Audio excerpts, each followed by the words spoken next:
I'm Stan, the Energy Man. Just found out that's the name of the show, and I'm glad to be here. I'm Stan Osserman. I'm the director at HCAT, Hawaii Center for Advanced Transportation Technologies.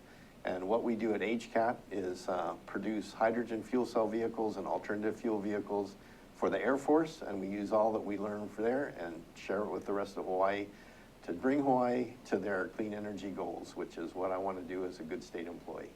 So I'm glad to be here. I'm glad that Jay Fidel and the team have let me host a little bit of a segment here on ThinkTech, and I look forward to doing a little bit more of it. Today we have as our guest Mr. Steve Joseph from PVT Land Company Limited.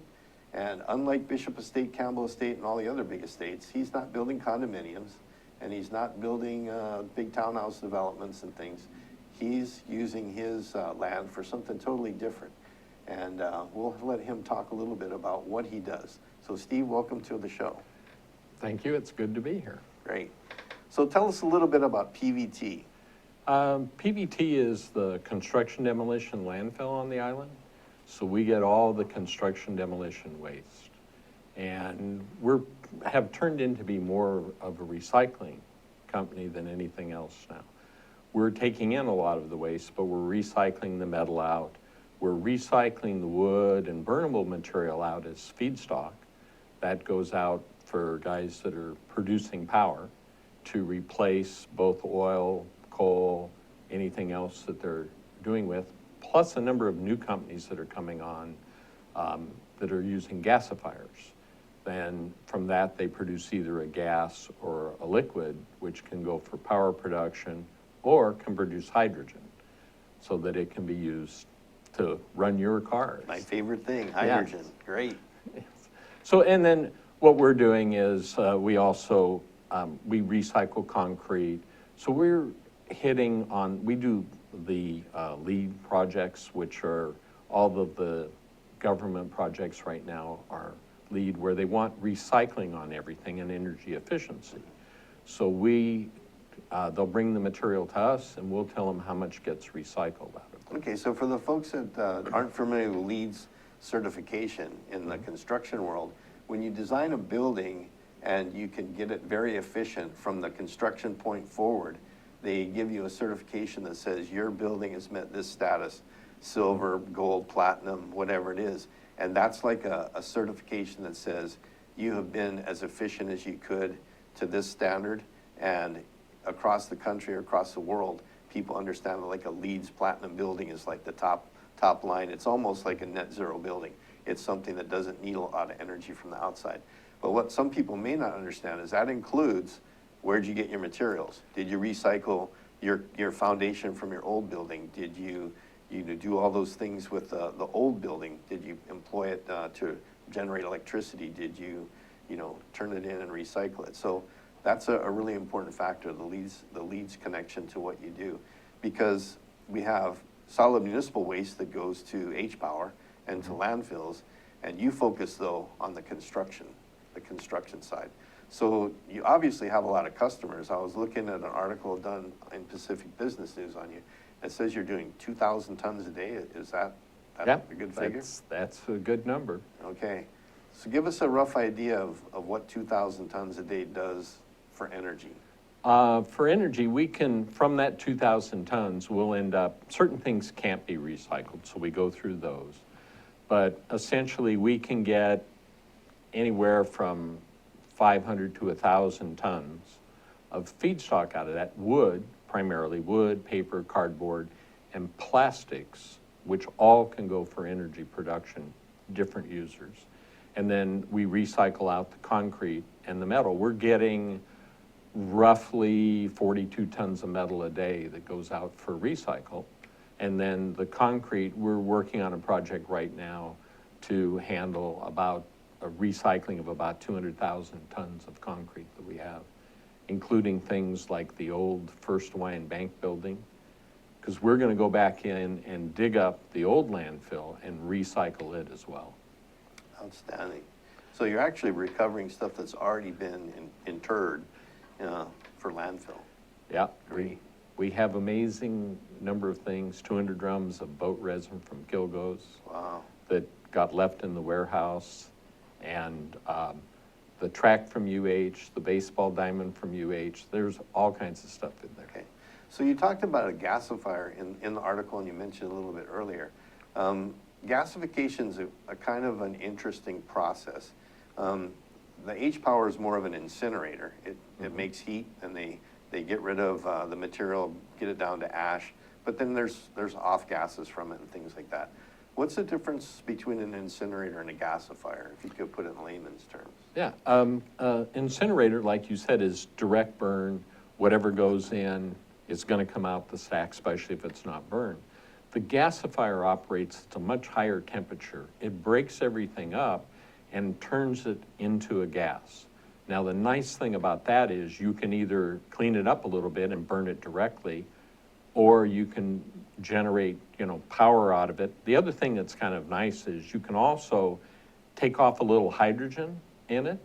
It's easy to pull it off and then burn the leftover for your power production and save your hydrogen for powering fuel cell cars. Great. So gasification sounds like what you'd use for that resin from Kilgo's that's left around. That's not something you would necessarily want to leave in a landfill or even put in an incinerator. You probably want to run that through a gasifier, right? Yeah, that has real high BTU value to it, and so it would be great for a gasifier.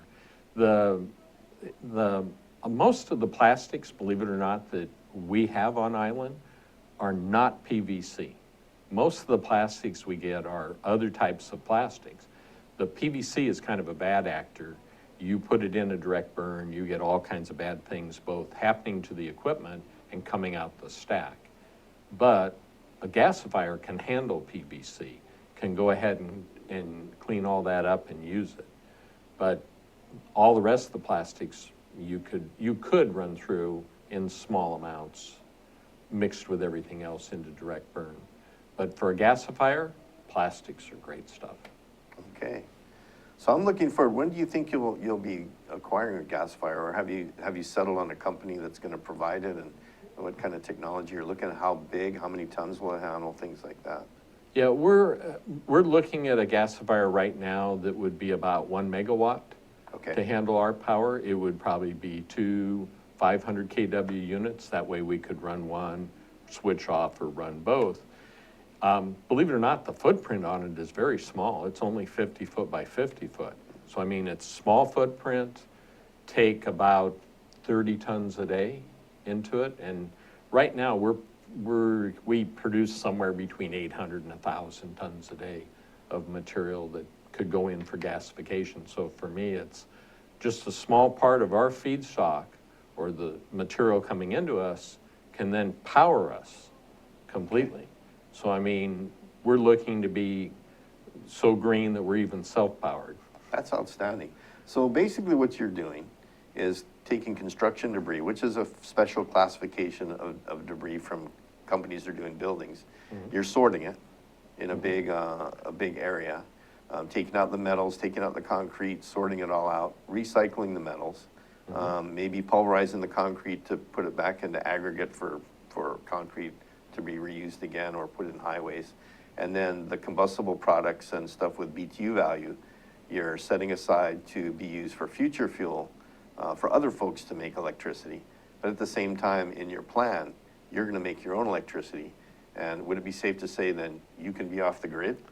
Yeah, essentially we would be off the grid. Matter of fact, if we go to net metering, because our primary time we're in operation is during the business hours during the day, so that we're off by 5 o'clock, and literally we're able to give 1 megawatt of power, or we will be able to give 1 megawatt of power to HECO during their peak time, which is that 5 to 9 period. So I mean, we'll actually help, because ours is firm power. Sure. We'll actually help HECO in.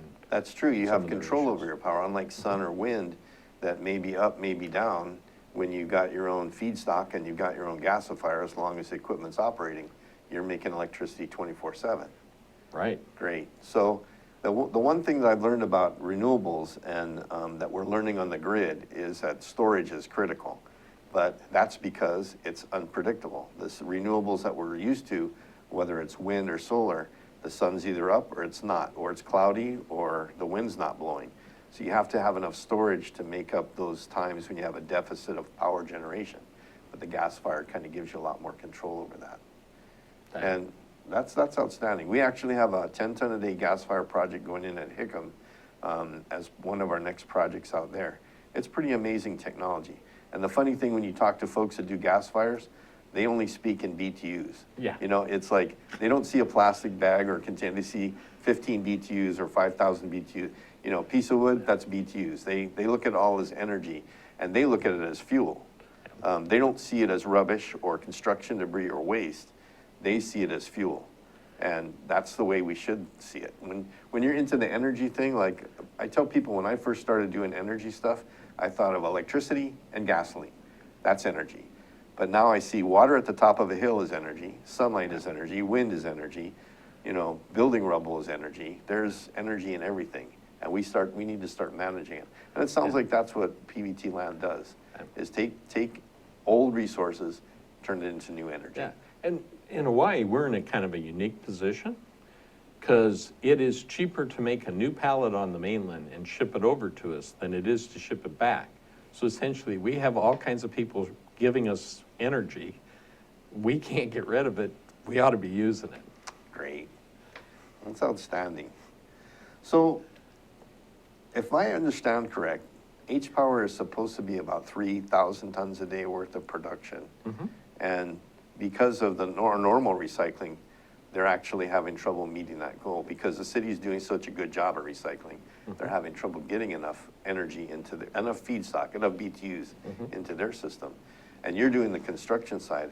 Have you offered to give them some of your feedstock or sell them some of your feedstock to keep them a little bit more efficient? I have made that offer to them, but I think they felt like they could handle what they had. Okay. All right. They've got plans for some of their sludge, some of their bulky waste.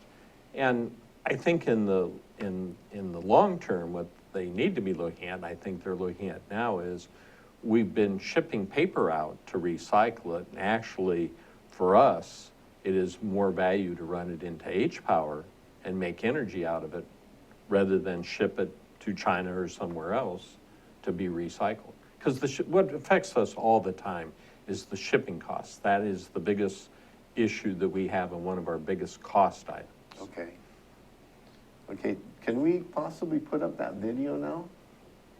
Okay. We're gonna run a little video here that'll give you a good picture of what PVT Land does. And for years, Hawaii has sought solutions to two critical issues that affect the sustainability of our island home. The first is the need for an environmentally safe and economically feasible way to dispose of refuse, which typically goes into a landfill. The second is to reduce our dependence on fossil fuels and protect our environment by making greater use of clean, renewable energy resources. At the PVT recycling facility in Nanakuli, a new recycling system is helping to accomplish both objectives. The PVT landfill is the only construction and demolition landfill on Oahu and accepts only C&D debris. Trash picked up at your home doesn't come here. But when houses and buildings are torn down or built, the wood, metal, plastic, wire, concrete, and other construction and demolition debris all end up here. For years, materials like these were buried in a secure, protectively sealed landfill. But now, the majority of this debris is getting an important second life. Much of what enters the PVT facility as debris is separated, shredded, and ultimately turned into feedstock, fuel that can be burned to produce clean synthetic natural gas that can be combusted in a boiler to generate electricity for Oahu's power grid. About 60% of incoming debris can be processed into feedstock for use by bioconversion facilities and other power generators. The PVT recycling system can handle about 1,775 tons of debris a day. That much debris yields about 900 tons of feedstock, enough to produce electricity for up to 12,000 homes.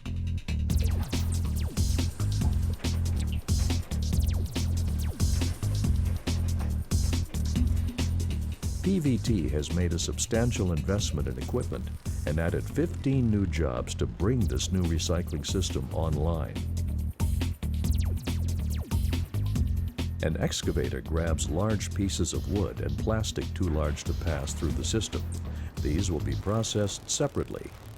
Concrete and asphalt are separated and will be crushed and reused as cover on roads. Large pieces of metal, including specialty metals, are pulled for off-site recycling and reuse. What remains, a mixed load of construction debris, is loaded into a vibrating taper screen.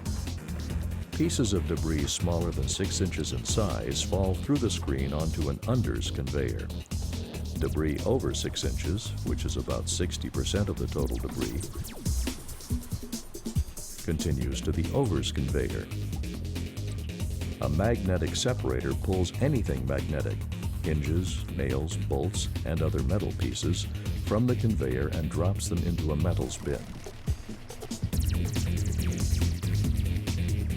A secondary taper screen separates dirt, rocks, broken glass, and other pieces of debris that are less than 1 inch in size. What is left is prime feedstock material. This debris continues on to the sorting line. Here, workers clean and separate, pulling remaining pieces of rock, metal, and other materials from the feedstock debris stream.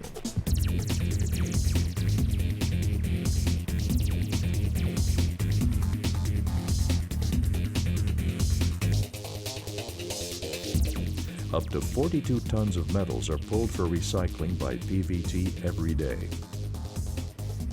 Meanwhile, on the over-sorting line, a team of 10 sorts debris 6 inches and larger, pulling pieces of metal and other materials from the debris stream. These are dropped into bins below the sorting line for recycling. Debris suitable for feedstock is ground and shredded into pieces of uniform size and piled for pickup. By now, all that remains is wood, plastic, paper, cloth, and other materials suitable for bioconversion. Because Oahu's gasification facilities are still in the planning stages, the feedstock will be buried at the landfill until it can be reclaimed for use when the time comes. The environmental advantages of this system are found in the numbers. Only about 20% of construction debris entering the facility now actually goes into the landfill, an 80% reduction. 60% of materials are reclaimed and converted for use as feedstock, with an additional 20% destined for other recycling or reuse. Feedstock from PVT can reduce the amount of imported oil consumed to produce electricity on Oahu by about 200,000 barrels per year, which means roughly $20 million will remain in Hawaii's economy every year, instead of being paid to foreign oil producers. It's also worth noting that none of this has come at taxpayer expense or with the aid of government subsidies. Call it a landfill, but this is the future of smart waste management. By converting debris into feedstock for the production of electricity, we reduce our dependence on landfills and fossil fuels and enable the production of cleaner, more affordable, renewable energy where we need it most, working for the people of Hawaii.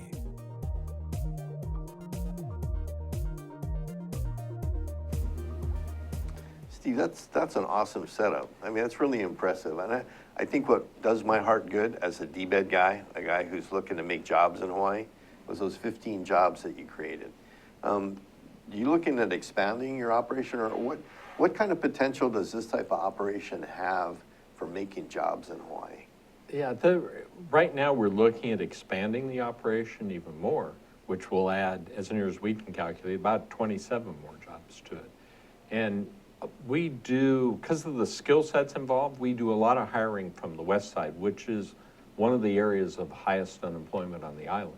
Great. And they have the kind of skill sets that we need for that, because most of them are construction, trucking, heavy equipment operation, which is exactly the kind of things we need. Outstanding.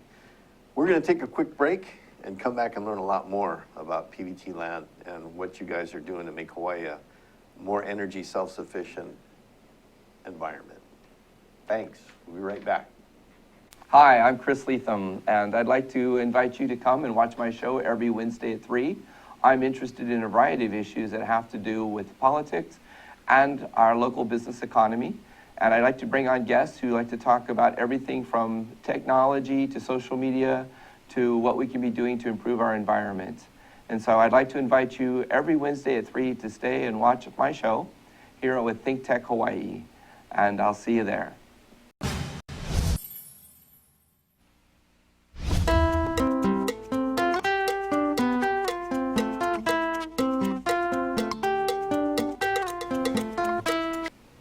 Aloha, how you doing? I'm Gordo the Tech Czar, here on ThinkTech Hawaii, where we co-host Hibachi Talk, where we talk about technology and bring in all kinds of cool guests. Also, my co-host with me today is Andrew the security guy. Thanks for watching. Thanks for watching ThinkTech Hawaii, and thanks for watching Hibachi Talk.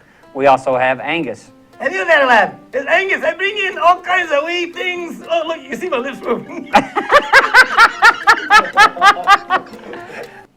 Welcome back.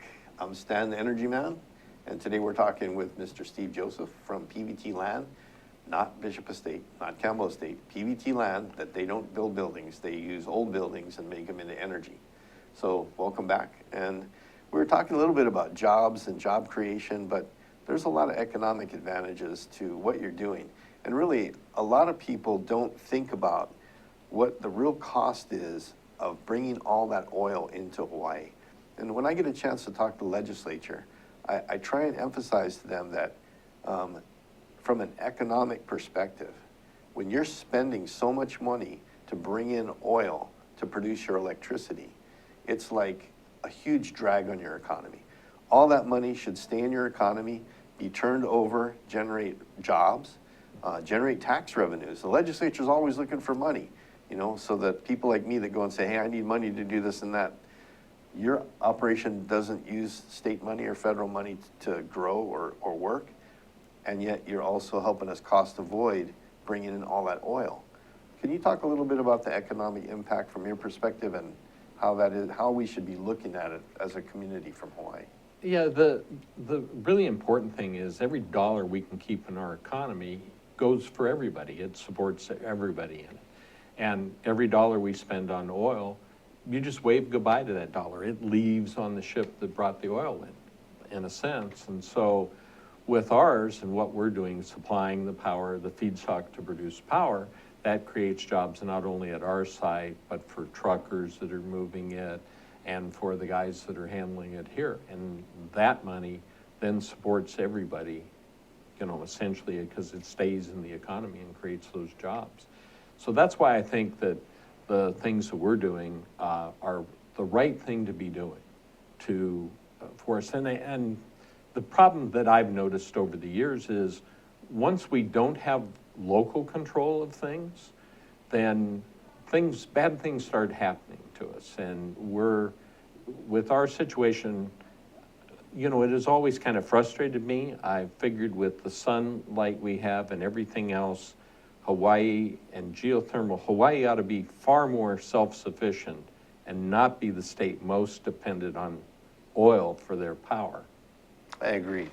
And that energy self-sufficiency that we're demonstrating or we're starting to demonstrate here, and your video says it too, we don't even have the gasification technology to use your feedstock that you're putting in the landfill. You're saving it for when Hawaii's there. And I had the opportunity to talk to the Hawaii Auto Dealers Association a couple weeks ago. And I started off my talk with them, I said, okay, I'm gonna give a prize to whoever can answer this question. It's a sports trivia question. But Wayne Gretzky, the great hockey player, and we don't do hockey in Hawaii, but he said in answer to a question from a reporter, how come you're such a great hockey player? Who knows his response to that question? And one gentleman in there, and he won a hat from HCAT, he said, because you have to skate to where the puck is going to be. And that's exactly it.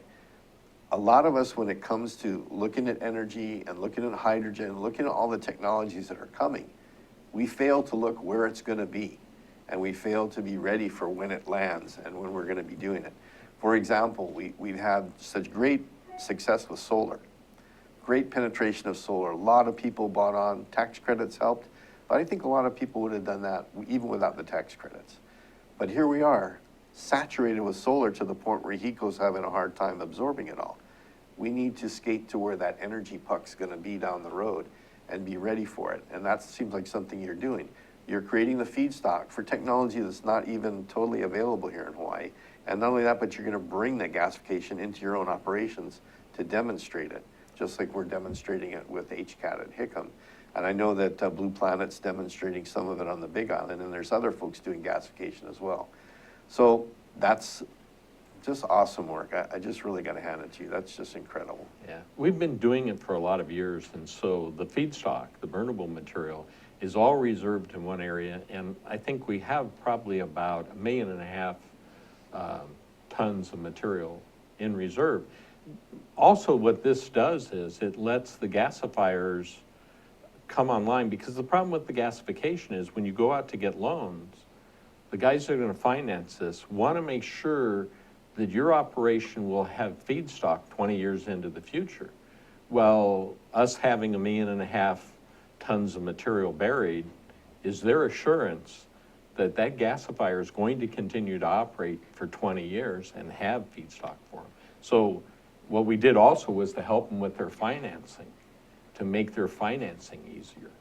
So let's get hypothetical here and talk about some areas where we could grow in the same concept, but not just with construction waste, but Hawaii's trying to get to a point where it's more self-reliant in agriculture and have more homegrown fruits, vegetables, and things like that. And with those agriculture products comes stalks from corn that you don't eat, you know, things that are basically waste products from agriculture. Does that have any place in a gasification process or the kind of work that you do? Yeah, most of the green waste goes to Hawaiian Earth Products for them to make compost. A lot of the stuff that can't then could come to us and go out, be turned into energy. The stalks and, you know, when you talk about tree stumps or that kind of material, even the roots, we can deal with that and turn that into energy, which doesn't make good compost. So things like invasive species of trees that the DLNR is trying to get rid of, and everyone tries to, we can do something with that and turn it into energy rather than buy oil. Yeah, all those little coconut beetles can turn on the lights. That's right. So there's a lot we can be doing. So again, like I said, when I got into this job, energy's falling from the sky all around us, blowing in the wind past us. It's in our rubbish that we send to you from our construction debris. Most energy people, I notice they go through this transformation where, just like the BTU guy I mentioned, all gasifier folks think of everything as BTUs. They can't look at a chair without thinking BTUs. We start to look at everything as energy and conservation of energy. So I know that our partner here, Ray Starling, who works for Hawaii Energy, always talks conservation first. What are some of the conservation things that you put into your system when you built PVT Land to make sure that it was efficient right from the start? Yeah, we've spent a lot of time designing the system. We actually started out with something smaller and then figured it out. We, as a company, had already gone to photovoltaic to run our offices and that. And so, you know, it was a natural step to go either more additional photovoltaic or to the gasifier to put on here.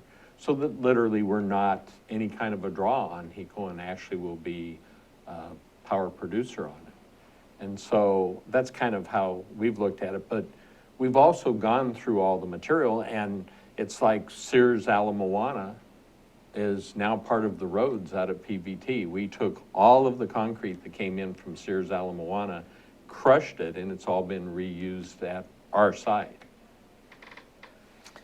You know what? We'd love to hear a little bit more about that after the break, and also talk about the future. Talk about the different ways that we can make Hawaii more energy efficient. You as an energy guy, I know you do it. So we'll be right back after this break, and see you in a few seconds. You're talking to Stan, the energy man. Here's the deal. I'm Jay Fidel. I'm the host of Hawaii, the State of Clean Energy, which is the Energy Policy Forum's program on Wednesday. That's how we call Wednesday Energy Wednesday. We call it Energy Wednesday every Wednesday. Are you surprised? Okay, and we try to get guys like Jim Alberts here from Hawaiian Electric who can tell us what's really going on in energy. We want to be informed. It's so important. It's the most important initiative in our state. Clean energy is major, okay? And that's why we cover it on this show. That's the deal. What do you think, Sharon? I think that's great. That's why we're here every Wednesday from 4 to 5, and we hope you all join us so we can hear people like Jim coming on our show and co-host Ray Starley from Hawaii Energy. Okay, Jim, you've been here today. You've seen this. You heard what she said. What do you think? I think it's a tremendous opportunity for people to come together and talk about the issues. Oftentimes, there isn't a good forum to bring these key issues out into the public, and this is a tremendous way to go about it. And the activity of this show is essential to keep talking about energy because, as you said, it's such an essential part of our lives that we need to pay attention to it and we need to think about the future. Okay, Ray, your turn. Well, this is a special time in the history of Hawaii where we're making some pretty radical changes in the way we use energy and generate energy. And this show is the one place you can count on coming to every Wednesday and hearing something about the latest issues that are on the table, being discussed, that will affect us all going forward. So come join us, and if you have some ideas you want to share with us about energy, give us a call and let us know. We'll put you up here and let you talk for an hour. So come see us. Thanks, Ray.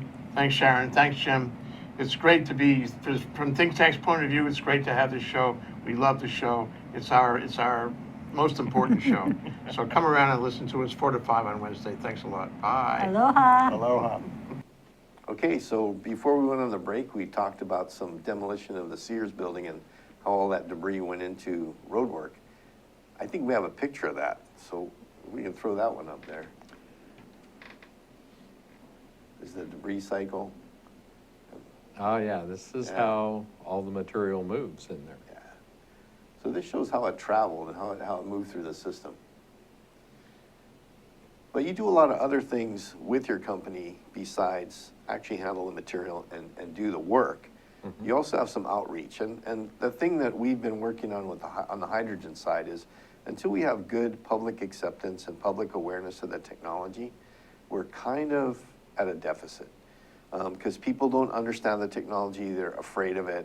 They think Hindenburg for hydrogen and things like that. And I end up fighting that fight all the time. So what are you doing for outreach in terms of getting yourself known, putting yourself out there for recognition, and doing things with the schools and helping our keiki learn about energy self-sufficiency and recycling?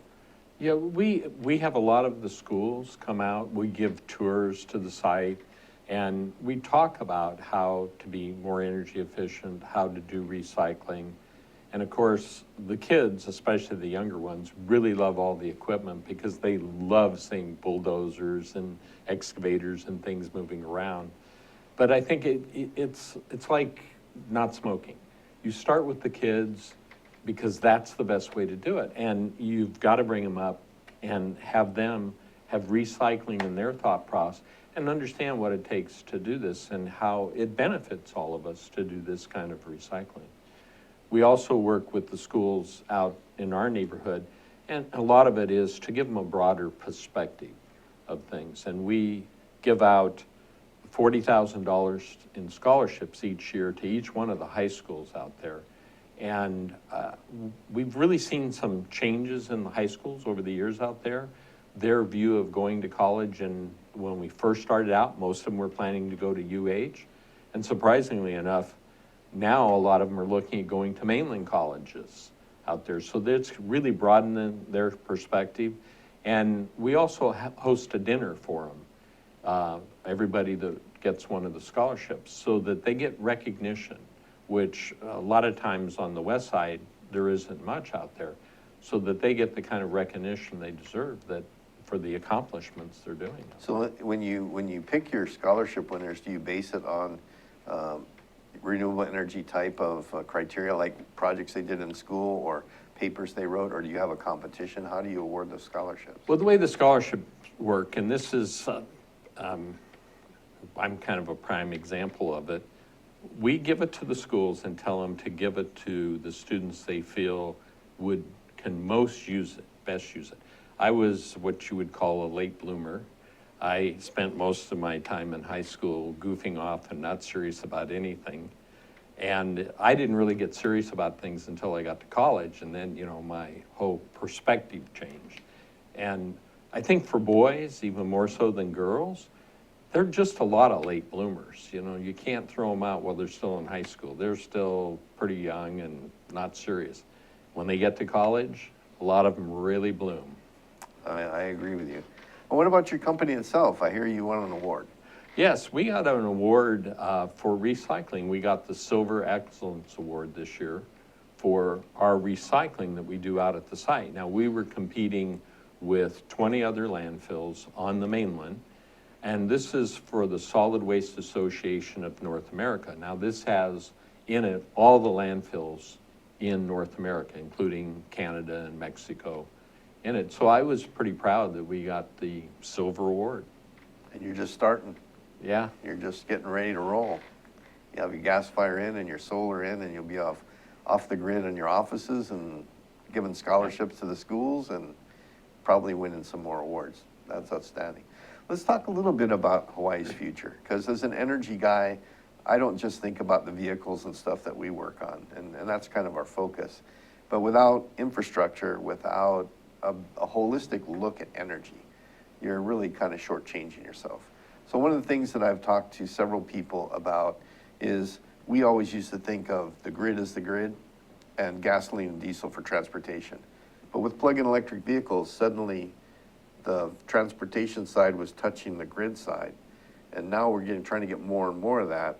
And you're getting to the point where plug-in vehicles can now actually be storage on your grid.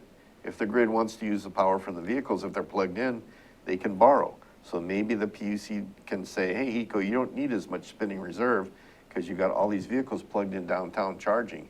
You know, so all of us that get into this start to go crazy thinking about ways to really be more efficient, ways to use technologies differently, because we've had 100+ years of grid the way the grid is and transportation the way transportation is. What are some of those things that you think about? Well, I own an electric car, so I'm already doing that. And the things I look at is the possibility of putting batteries on the wall at my house to go with my PV and my cars, turns out. And I think as a company, most of the guys in our company, because now there's a number of them own electric cars, is, you know, this is some of the stuff that we're really looking at in a hard way. And I agree with you. I think we need to take a whole different approach on how we're doing it, because we're missing out on a lot of things that are really available to us. I mean, we're the highest state per capita for electric vehicles. And I think that's a very good thing. Yeah, and a point I made to a group that I was talking to about a month ago was California has a pretty robust incentives to go with photovoltaics, and they're proud of their efforts. I was flying back to Honolulu, landing in LA, and I said on the entire approach into LA, I'm looking down and I didn't see a single PV panel on anything. But you can't throw a stone without hitting a PV panel in Hawaii. You know, we, per capita, you know, density-wise, we have a lot more PV here than any place.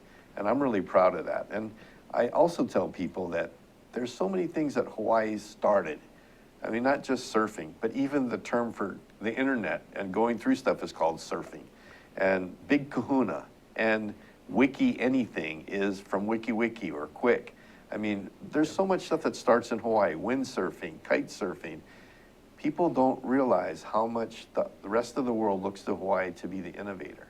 And I think that energy is one of the ways that we should showcase Hawaii as an energy innovator. What do you think? Yeah, no, that's actually happening with our material now. Our material is in, and a number of the people that are now starting to take it, they're looking at it completely different. One of the companies, which is a nationwide company that's starting to use our material, is looking now at taking the model that we have here and going to the mainland with it. And because, you know, the wood you would get out of construction on the mainland is somewhat limited, so they want to be the first to lock up as much of it as they can. And I know that our film, the one that we just showed, has been shown at waste conferences in Australia. One of my friends was down there and texted me that he couldn't believe it. He gets there and sees it. So I'm pretty proud over the fact that we're pretty innovative. I agree with you. And that now some of the things we're doing, we're showing the way for a lot of other states and a lot of other municipalities how to do it.